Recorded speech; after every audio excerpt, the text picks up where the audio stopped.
감사합니다. 2026년 2월 25일 수요기도회 오늘 말씀은 누가 진짜 지혜의 왕인가? 성경 말씀 열왕기상 3장 9절 말씀입니다.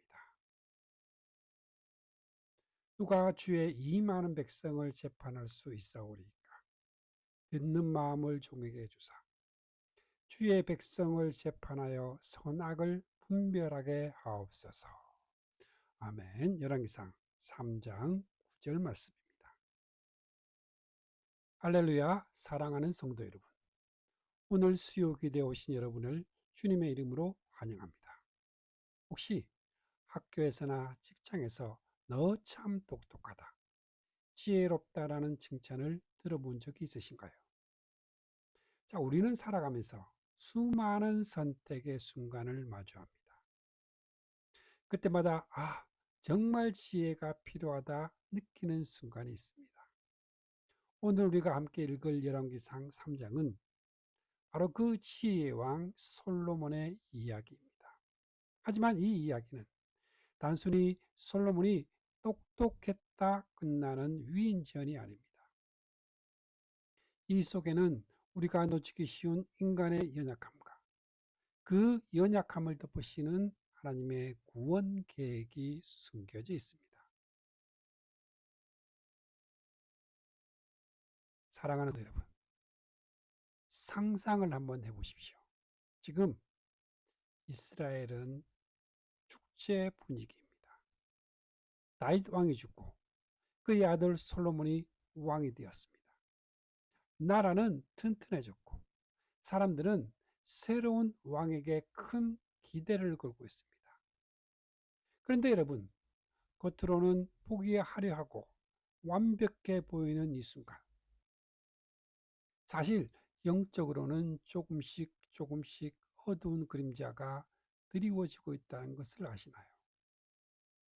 솔로몬은 왕이 되자마자 아주 놀라운 일을 벌입니다.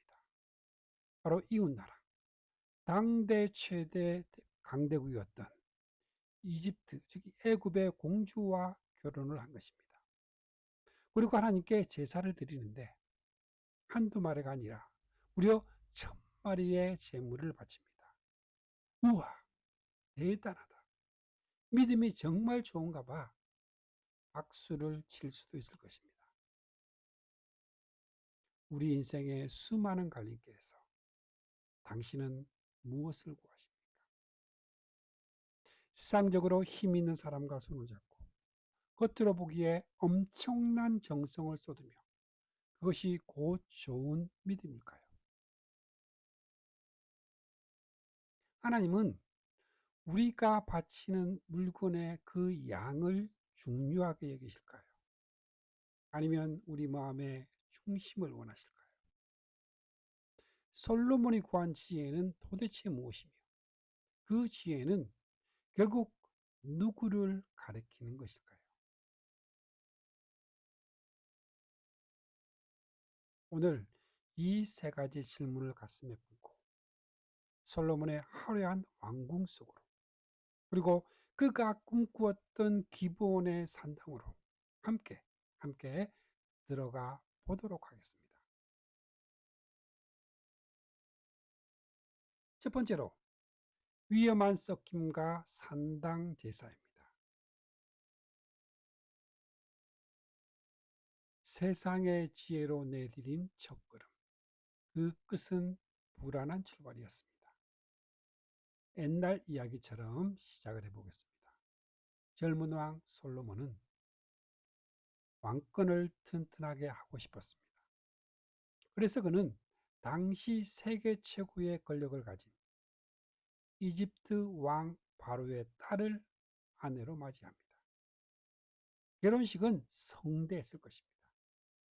이집트의 공주가 예루살렘으로 들어오는 행렬은 웅장했겠지요.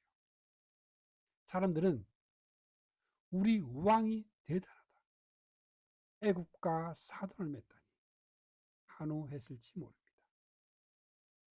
자, 이것은 정치적으로 보면 나라를 튼튼하게 하는 아주 똑똑한 똑똑한 정략 결혼이었습니다. 하지만 여러분, 여기서 우리는 멈추어 질문을 해야 합니다. 이것이 정말 하나님 보시기에도 지혜로운 일이었을까요?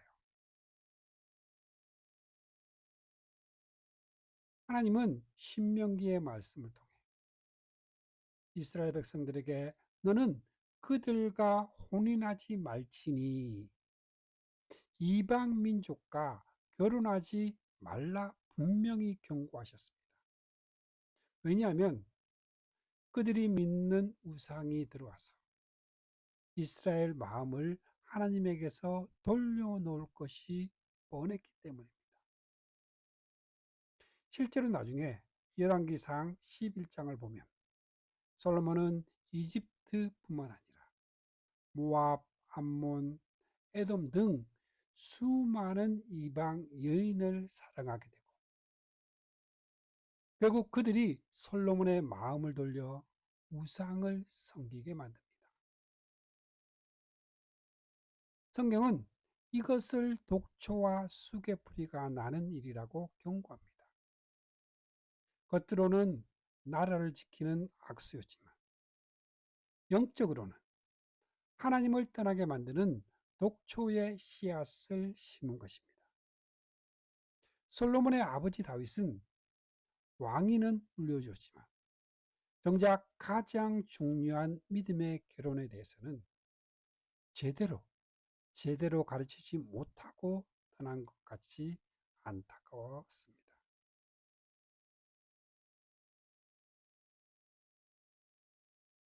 하나님을 사랑했지만 온전한 순종은 아니었습니다. 열왕기상 3장 3절입니다.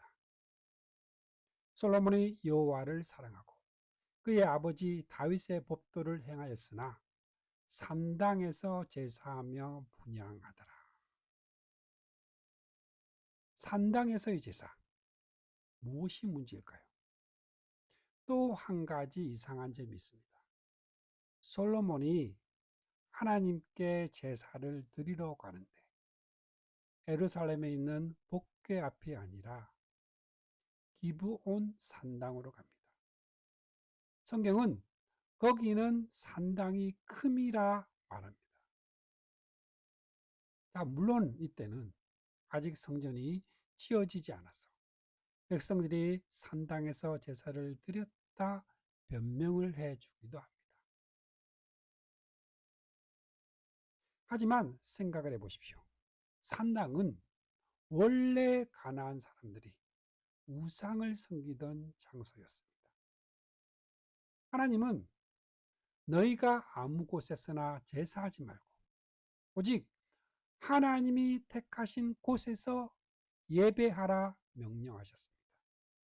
그 택하신 곳, 그곳은 장차 오실 예수 그리스도의 십자가를 상징하는 유일한 구원의 장소를 의미합니다.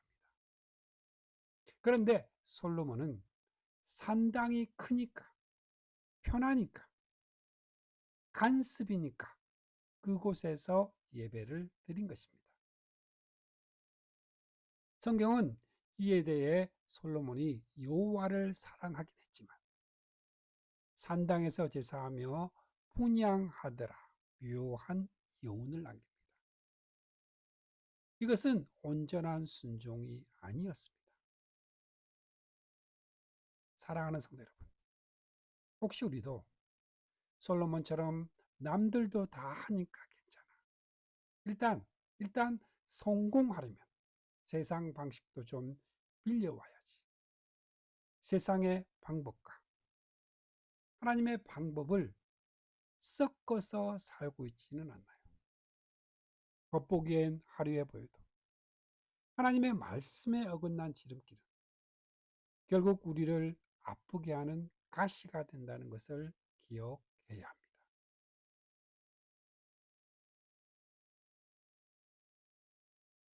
두 번째는 일천번제와 듣는 마음입니다. 천마리의 양과 하나님의 꿈입니다. 자, 이제 그 유명한 일천번제 이야기로 넘어가 보겠습니다. 솔로몬은 기브온 산당에서 무려 1000마리의 짐승을 태워 하나님께 드립니다. 연기가 하늘을 뒤덮었고 제사장들은 땀을 뻘뻘 흘렸습니다. 많은 분이 이것을 보고 우와 우와 나도 1000번 헌금을 드려야지. 정성을 쏟으면 복을 받나 보다 생각을 합니다. 하지만 냉정하게 한번 따져봅시다. 솔로몬은 나중에 성전 봉헌식 때는 소 22,000마리, 양 12만 마리를 드립니다. 솔로몬은 어쩌면 많이 드리면 하나님께서 기뻐하시겠지. 물량주의적인 생각. 부자니까 많이 내면 된다는 오해를 했을 수도 있습니다. 진정한 예배는 숫자에 있지 않습니다. 하나님은 재물의 숫자가 아닌 순종하는 그 마음을 원하십니다. 다윗은 시편 40편에서 하나님은 제사와 예물을 기뻐하지 아니하신다는 것을 깨달았습니다. 하나님이 원하시는 것, 그것은 수천 마리의 양이 아니라 하나님의 뜻을 행하러 왔나이다. 그 고백을 하는 순종의 마음입니다. 이 고백은 훗날 예수님께서 십자가에서 자신의 몸을 단번에 들이심으로 완성이 됩니다. 그러나 1000번째의 숫자에 너무 감동하지 마십시오. 진짜 감동적인 장면은 그날 밤 꿈속에서 일어납니다. 바로 그 밤 하나님께서 물으십니다. 내가 내게 무엇을 줄까? 열왕기상 3장 5절입니다. 기브온에서 밤에 여호와께서 솔로몬의 꿈에 나타나시니라. 하나님께서 이르시되 내가 내게 무엇을 줄고 너는 구하라. 그날 밤 하나님이 솔로몬의 꿈에 나타나십니다. 내가 내게 무엇을 줄까? 너는 구하라. 여러분이라면 무엇을 달라고 하겠습니까? 돈을 많이 주세요. 많이 주세요. 건강하게 오래 살게 해주세요. 저를 미워하는 원수들을 없애주세요 하지 않았을까요? 그런데 솔로몬의 대답이 놀랍습니다. 그는 먼저 자신의 연약함을 고백합니다. 7절 하반절에 종은 작은 아이라 출입을 할 줄을 알지 못하고 주님 저는 작은 아이라 아무것도 알지 못합니다. 이것은 겸손입니다. 왕이지만 하나님 앞에서는 아무것도 모르는 어린 아이라고 인정한 것입니다. 그리고 이렇게 구합니다. 9절 말씀입니다. 누가 주의 이 많은 백성을 재판할 수 있사오리까? 듣는 마음을 종에게 주사 주의 백성을 재판하여 선악을 분별하게 하옵소서.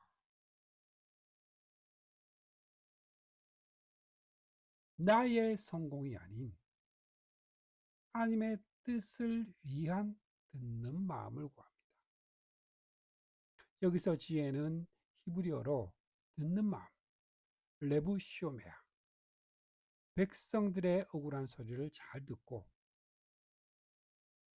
무엇보다 하나님의 음성을 잘 듣는 마음을 달라고 한 것입니다. 이것이 하나님의 마음에 쏙 들었습니다. 왜일까요? 솔로몬은 자기를 위해 구하지 않고 하나님의 백성을 잘 섬기기 위해 필요한 것을 구했기 때문입니다. 즉, 먼저 그의 나라와 그의 의를 구하라는 태도였습니다.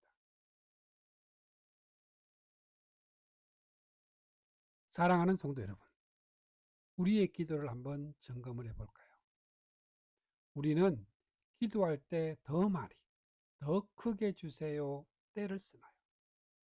아니면 하나님, 제가 주님의 뜻을 잘 알아들을 수 있는 길을 주세요 구하나요?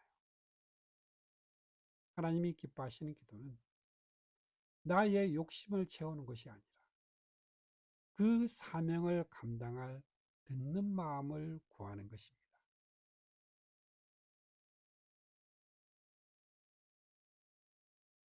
세 번째는 참된 지혜이신 예수 그리스도입니다. 아기를 반으로 나누라. 그 유명한 솔로몬의 재판입니다. 하나님은 솔로몬의 기도를 기뻐하시고 그가 구하지 않는 부귀와 영화까지 보너스로 주셨습니다.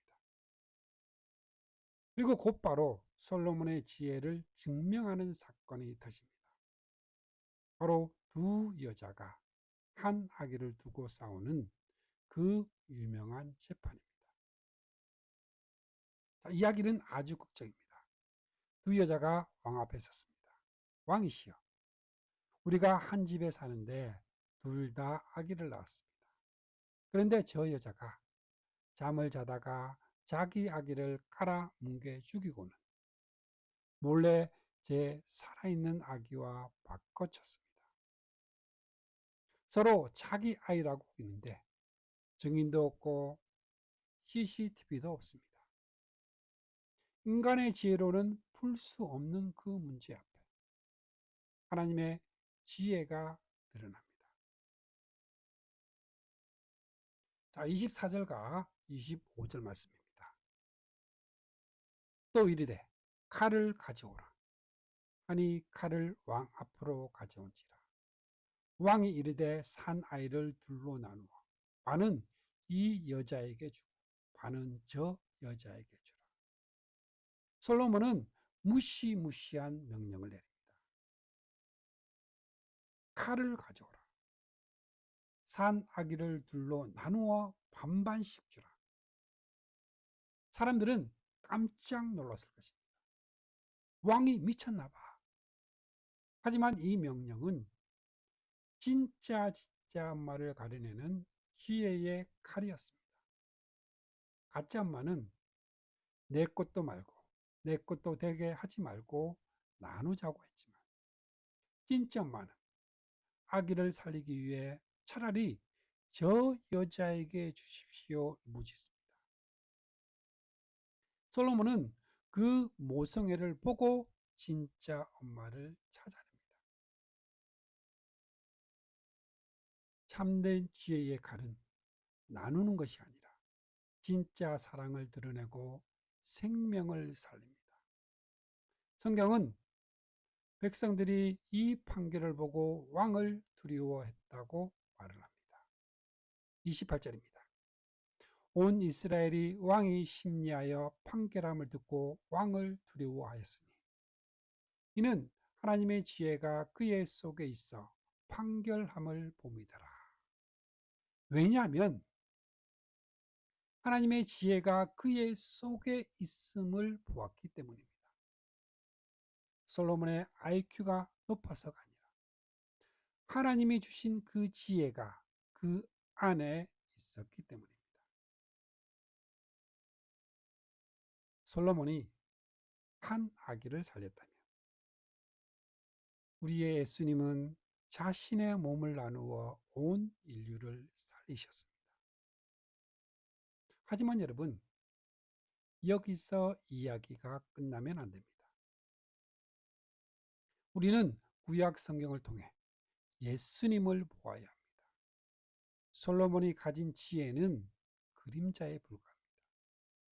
신약 성경은 예수님을 가리켜 그리스도는 하나님의 능력이요 하나님의 지혜니라 말씀을 합니다. 솔로몬은 지혜로 한 아기의 생명을 구했습니다. 하지만 참된 지혜이신 예수 그리스도는 십자가에서 자기 생명을 내어주심으로 온 인류의 생명을 구하셨습니다. 솔로몬은 아기를 반으로 나누라고 했지만 예수님은 자신의 몸을 찢어 우리에게 생명을 나누어 주셨습니다. 솔로몬은 성전을 지으려 했지만 예수님은 친히 성전이 되셔서 우리가 하나님께 나아갈 길이 되셨습니다. 그러므로 우리는 솔로몬을 칭송하는 데 그치지 말고 솔로몬보다 더 크니 우리의 영원한 지혜 되신 예수 그리스도를 바라보아야 합니다. 솔로몬은 나중에 이방 여인들을 사랑하여 지혜가 흐려졌지만 우리 예수님은 끝까지 우리를 사랑하시고 하나님의 뜻에 죽기까지 복종하신 완벽한 지혜이십니다. 사랑하는 성도 여러분, 살면서 도저히 어떻게 해야 할지 모르겠어요. 막막할 때가 있을 때, 그때 우리는 누구를 찾아야 합니까? 지혜로운 멘토도 좋지만 우리의 영원한 지혜, 그 지혜 대신 예수님께 나아가야 합니다. 그분은 우리의 엉킨 그 문제들을 사랑으로 풀어내시고 죽을 수밖에 없는 우리를 살려내시는 참된 재판장이십니다. 이제 말씀을 마무리하겠습니다. 지혜가 부족하십니까? 꾸짖지 않고 후히 주시는 하나님께 구하십시오. 사랑하는 성도 여러분, 오늘 우리는 열왕기상 3장을 통해 솔로몬의 두 얼굴과 그 너머에 계신 하나님을 만났습니다. 솔로몬은 우리와 똑같은 연약한 사람이었습니다. 정치를 잘해보려고 이방 공주와 결혼하는 실수도 했고 습관을 따라 산당에서 제사하는 부족함도 있었습니다. 하지만 그가 하나님 앞에 저는 작은 아이입니다. 듣는 마음을 주십시오 엎드렸을 때 하나님은 그에게 하늘의 지혜를 부어 주셨습니다. 그리고 그 지혜는 훗날 이 땅에 오실 예수 그리스도를 우리에게 보여주었습니다. 예수님은 하나님의 뜻을 완벽하게 듣고 순종하셨으며 십자가의 지혜로 우리를 죄와 사망의 법에서 건져내셨습니다. 오늘 이 밤 솔로몬이 기브온에서 꿈속에 하나님을 만났던 것처럼 우리도 기도의 자리에서 하나님을 깊이 만나기를 소원합니다. 내가 가진 것이 부족하고 내가 아는 것이 없어도 괜찮습니다. 하나님, 저는 어린아이입니다. 저에게 예수님의 마음을 주시옵소서. 이렇게 고백을 할 때 하나님께서는 여러분의 삶을 가장 지혜롭고 아름다운 길로 인도하실 것입니다. 이번 한 주 내 생각의 소리를 줄이고 하나님의 음성을 듣는 마음으로 살겠습니다. 너희 중에 누구든지 지혜가 부족하거든 모든 사람에게 후히 주시고 꾸짖지 아니하시는 하나님께 구하라. 그리하면 주시리라. 이 약속을 붙들고 다 함께 통성으로 기도하겠습니다. 아멘.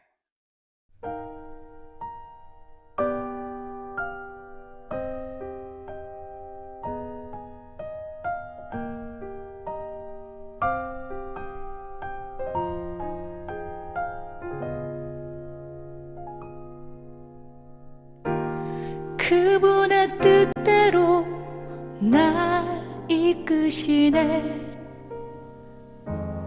그분의 뜻대로 날 만드시네. 그분의 계획에 날 맡겨드리네. 그분의 시간을 난 기다리네.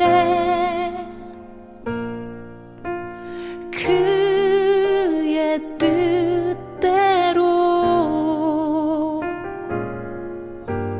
날 인도하시네.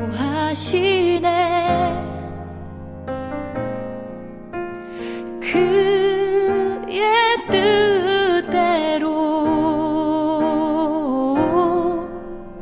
나를 세워 주시네.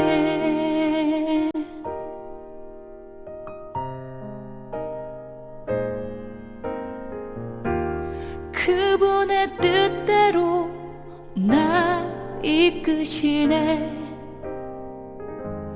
그분의 뜻대로 날 만드시네. 그분의 계획에 날 맡겨드리네. 그분의 시간을 난 기다리네. 그의 뜻대로 날 인도하시네. 그의 뜻대로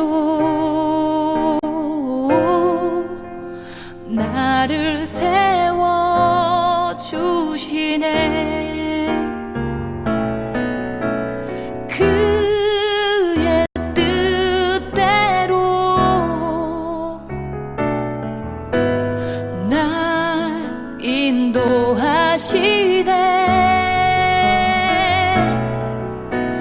그의 뜻대로